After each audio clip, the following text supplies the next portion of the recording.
Hello बच्चों, आज हम बात करने जा रहे हैं second chapter structure of atom के बारे में।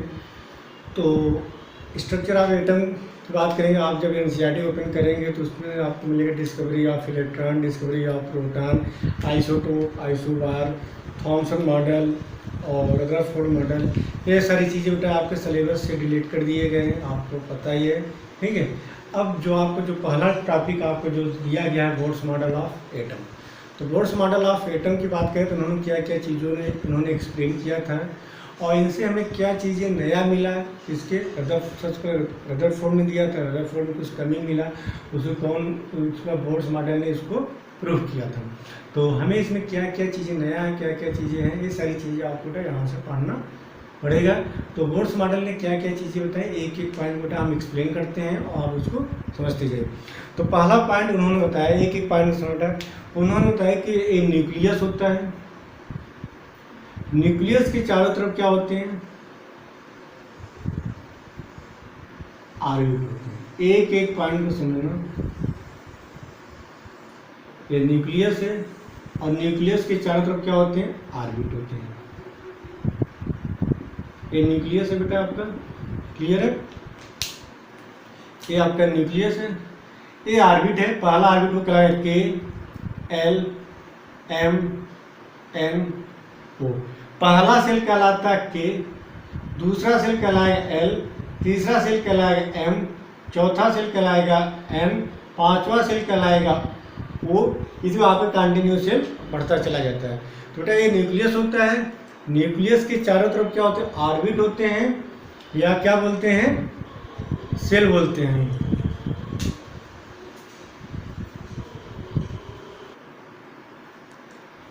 तो बेटा आप क्या होते हैं, सेल होते हैं। न्यूक्लियस होते हैं, न्यूक्लियस में आपका प्रोटॉन होता है, इसके तरफ चारों तरफ क्या होता है, ऑर्बिट या सेल होते हैं। पहला सेल कहलाए K L M N O P Q R. इस तरह आपके क्या होते हैं, सेल आपके बढ़ते चले जाते हैं। उन्होंने बताया कि जो न्यूक्लियस होते हैं, न्यूक्लियस के चारों तरफ इलेक्ट्रॉन जो होते हैं वो क्या होते हैं, सर्कुलर ऑर्बिटल में क्या होते हैं, रिवॉल्व करते हैं। फिर उन्होंने बताया कि जो इलेक्ट्रॉन रिवॉल्व करते हैं, जिस ऑर्बिट में रिवॉल्व करते हैं, उसकी एनर्जी क्या होती है, डिफिनिट एनर्जी होती है। डिफिनिट मीन्स कहने मतलब कि हमारा जो इलेक्ट्रॉन होगा, ऐसा नहीं कि अगर के में भी रिवॉल्व करे, एल में भी करे, एम में भी करे, एन में भी करे, ओ में, मतलब उसकी एक फिक्स एनर्जी होगी और उसी एक एनर्जी के अकॉर्डिंग हमारा क्या होगा, इलेक्ट्रॉन रिवॉल्व करेगा। और जिस ऑर्बिट में या जिस सेल में रिवॉल्व करता है उसे आप क्या बोलते हैं, एनर्जी लेवल, या इसका दूसरा नाम क्या होगा, स्टेशनरी स्टेट। क्या बोलेंगे बच्चों, स्टेशनरी स्टेट मीन्स एनर्जी, या आप कहिए electron revolve around the orbit. तो एक फिक्स एनर्जी वाले ऑर्बिट में हमारा जो होगा इलेक्ट्रॉन रिवॉल्व करेगा। मतलब उसकी जितनी एनर्जी होगी उसके कारण हो सकता है आपका इलेक्ट्रॉन के में रिवॉल्व कर रहा है तो के में ही रिवॉल्व करेगा, ऐसा नहीं कि हमारा एल में रिवॉल्व करेगा। यदि उसकी एनर्जी एल में है तो यहाँ पे रिवॉल्व करेगा, या एम में करेगा, या एन में करेगा, या तो ओ में करेगा।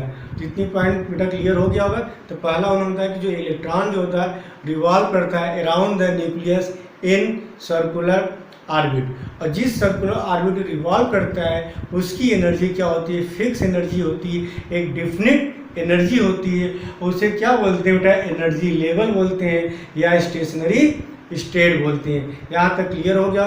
पहला सेल कहलाता है के, दूसरा सेल कहलाएगा एल, तीसरा सेल कहलाएगा एम, चौथा N O P Q R. आपका बेटा इस तरह सेल आपका बढ़ता चला जाता है। तो पहला पॉइंट क्लियर हो गया होगा कि electron revolve around the nucleus in circular orbit, लेकिन उन्हीं सर्कुलर ऑर्बिट में रिवॉल्व करेगा। जैसे आपका एक ऑर्बिट है एल एम एन एन, लेकिन ऐसा नहीं कि इलेक्ट्रॉन एम में ही रिवॉल्व करे, उस ऑर्बिट में रिवॉल्व करेगा जिसकी एक डिफिनिट एनर्जी हो। क्लियर बेटा।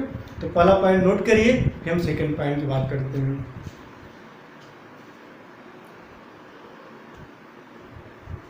चलिए, तो पहला पॉइंट आपको क्लियर हो गया, electron revolve only in the fixed orbit with fix energy and fix velocity. ये क्लियर हो गया। अब हम सेकंड पॉइंट के बारे में बात करते हैं। उन्होंने बताया कि जो electron revolve only in those circular orbit for which the angular momentum is integral multiple of NH upon 2π। Means एक ही पॉइंट को सुनो, कह रहे हैं कि electron revolve only in those circular orbit for which the angular momentum is integral multiple of NH upon 2π। मतलब हमारा इलेक्ट्रॉन उसी ऑर्बिटल में रिवॉल्व करेगा जिसका एंगुलर मोमेंटम किसके इक्वल हो जाए, NH अपॉन 2π। n क्या बताता है, n जो होगा हमारा नंबर ऑफ ऑर्बिट बताएगा, h क्या होता है प्लैंक कांस्टेंट, और पाई हमारा क्या होता है वैल्यू होती है। आगे इसको नोट करिए। तो हमारा क्या होगा, MVR इक्वल क्या होगा, एंगुलर मोमेंटम इक्वल क्या होता है, MVR equal NH upon 2π। m क्या होगा, मास ऑफ इलेक्ट्रॉन, v क्या होगा, वेलोसिटी होगा, m क्या होगा, मास ऑफ इलेक्ट्रॉन, v क्या होगा, वेलोसिटी ऑफ इलेक्ट्रॉन, r क्या होगा, रेडियस होगा। MVR इक्वल क्या होगा, NH अपॉन 2π। n क्या बताता, ऑर्बिट, और n की वैल्यू क्या हो सकता है, 1 2 3 4 5 6 7 8 इनफाइनाइट।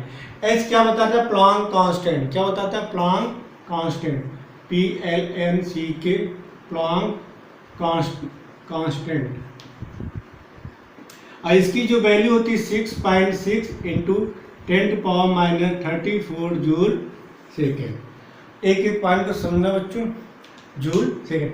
यहाँ पे सेकेंड पॉइंट बोर्ड से बताया कि electron revolve only in those circular orbit for which the angular momentum is integral multiple of NH upon 2π। तो एंगुलर मोमेंटम फार्मूला क्या होता है, MVR equal NH upon 2π। m क्या होगा, मास ऑफ इलेक्ट्रॉन, v होगा वेलोसिटी, r रेडियस, n क्या बता रहा, ऑर्बिट मतलब n की वैल्यू 1 2 3 4 5 6 7। h क्या होता है, प्लैंक कांस्टेंट होता है, प्लैंक कांस्टेंट की वैल्यू होती है 6.6 इंटू 10⁻34 होता है। अब आगे समझते हैं, हमारा हमेशा एंगुलर मोमेंटम, ध्यान सुनिएगा बेटा, जब n की वैल्यू 1 है तो एंगुलर मोमेंटम कितना आएगा, MVR इक्वल कितना है बेटा, n कहा जाए h अपॉन 2π। जब नंबर ऑफ n की वैल्यू 2 है तो MVR इक्वल कितना आ जाएगा, 2h अपॉन 2π। n की जगह क्या, फार्मूला क्या होता है बेटा, MVR equal NH upon 2π। n क्या बताता है, ऑर्बिट। जब n इक्वल 1 तो यहाँ पे 1 इंटू h अपॉन 2π। जब n इक्वल 2 तो यहाँ पे 2h अपॉन 2π, मतलब 2 कैंसिल, क्या हो जाएगा, h अपॉन पाई। जब n बराबर क्या आ जाए 3, क्या हो जाएगा बेटा, MVR equal 3h upon 2π। Clear. जैसे n इक्वल क्या आ जाएगा 4, तो MVR इक्वल क्या आ जाएगा 4h अपॉन 2π। ये कैंसिल हो जाएगा तो यहाँ पे आएगा 2h अपॉन पाई। क्लियर। तो हमारा इलेक्ट्रॉन उसी ऑर्बिट में रिवॉल्व करेगा जब हमारा एंगुलर मोमेंटम क्या, integral multiple of NH upon 2π। n क्या बताता है, n बताता है ऑर्बिट मतलब सेल, मतलब के फर्स्ट सेल में है, सेकेंड सेल में है, थर्ड फोर्थ फिफ्थ, ये सारी चीज़ें हमारा क्या बताते हैं, n। h क्या बताता है, प्लैंक कांस्टेंट, इसकी वैल्यू होती है 6.6 into 10⁻34। m means mass of electron, v means velocity, r means radius. बेटा इसको नोट करिए, अगले पॉइंट पे हम बात करते हैं।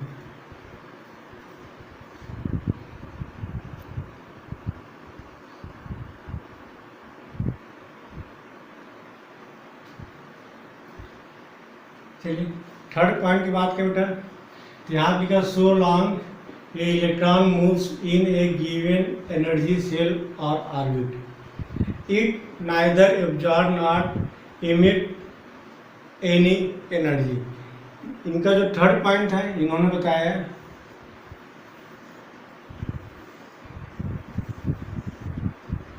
जैसे यहाँ पे इलेक्ट्रॉन है तो हमारा जो इलेक्ट्रॉन होगा जैसे यहाँ पे है तो यहाँ पे रिवॉल्व कर रहा है। इस केस में इलेक्ट्रॉन न तुम्हारा एनर्जी एब्जॉर्ब करेगा न तो इमिट करेगा। तो थर्ड पॉइंट था so long a electron moves in a given energy cell it neither absorb nor emits any energy. मतलब हमारा जो इलेक्ट्रॉन होगा न तो एनर्जी को एब्जॉर्ब करेगा न तो इमिट करेगा। क्लियर है? तो थर्ड पॉइंट बेटा नोट करिए। इसका फोर्थ पॉइंट की बात करते हैं, एक एक पॉइंट नोट करते जाइए। थ्योरेटिकल है, बाकी इस पर जब न्यूमेरिकल आएगा तो उसको अच्छे से एक्सप्लेन करेंगे। तो इसको नोट करिए, फिर हम फोर्थ पॉइंट की बात करते हैं।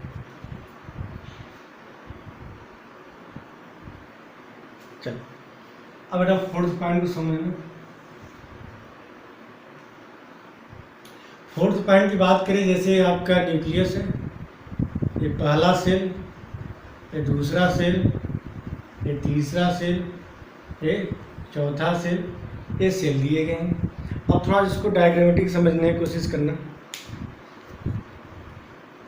जैसे यहाँ पे आपका न्यूक्लियस है, ये आपको पहला सेल, दूसरा, तीसरा, चौथा, पांचवा, छठा, सातवां, ये न्यूक्लियस है। KLMNOPQR। जैसे यहाँ पे पहला, दूसरा, तीसरा, चौथा, यहाँ पे।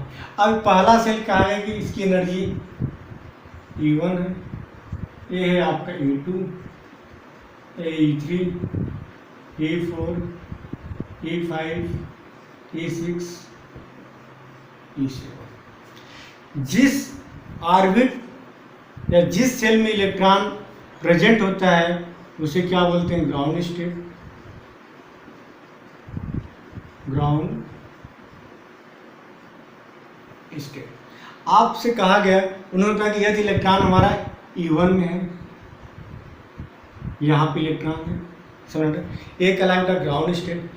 अब जैसे आपने इलेक्ट्रॉन, दो पॉसिबिलिटी है, या तो एनर्जी को एब्जॉर्ब करके E1 से E2 में चला जाए, या दूसरी पॉसिबिलिटी E2 से E3 में। जब लोअर एनर्जी से हायर एनर्जी में इलेक्ट्रॉन जंप करता है, आप क्या करिए कि एटम को आप थोड़ी सी एनर्जी दीजिए तो इलेक्ट्रॉन क्या करेगा बेटा? एनर्जी गेन करेगा। उसके दो पॉसिबिलिटी है। पहली पॉसिबिलिटी, जब इलेक्ट्रॉन जंप करे कहाँ से गया? लोअर एनर्जी से हायर एनर्जी, या E1 से E3 में गया, या E1 से E4 में गया, या E1 से E5 में गया, या E1 से E6 में गया, या E1 से E7। मीन्स जब इलेक्ट्रॉन जंप करता फ्रॉम लोअर एनर्जी से हायर एनर्जी, उस केस में जब कोई जंप करता उसके एनर्जी क्या चाहिए? क्या एनर्जी एब्जॉर्ब करेगा कि रिलीज करेगा? एब्जॉर्ब करेगा। तो जब इलेक्ट्रॉन जंप करता फ्रॉम लोअर एनर्जी से हायर एनर्जी की तरफ, तो उस केस में इलेक्ट्रॉन क्या करता है? इलेक्ट्रॉन क्या करता है? एनर्जी को एब्जॉर्ब करता है। जब electron jump from lower energy to higher energy, उस केस में वहाँ पे क्या होगा? एब्जॉर्प्शन होगा। वहाँ पे क्या होगा? एब्जॉर्ब करेगा। एनर्जी क्या करेगा? इलेक्ट्रॉन क्या करेगा? एनर्जी को एब्जॉर्ब करेगा। अब लोअर एनर्जी को बोलते हैं ग्राउंड स्टेट। और जैसे E1 से गया E4 में, या E1 से गया E2 में, या E1 से गया बेटा E5 में, या E1 से E3 में गया, तो जब लोअर एनर्जी जिसमें इलेक्ट्रॉन होता है बेटा उसे बोलते हैं ग्राउंड स्टेट। जैसे E1 से E4 में गया तो इसे क्या बोलेंगे? Excited state. ध्यान से रखना। लेकिन हमारे इलेक्ट्रॉन ग्राउंड स्टेट में क्या होता है? स्टेबल होता है। ग्राउंड स्टेट में क्या होता है? स्टेबल होता है। और एक्साइटेड स्टेट में क्या होता है?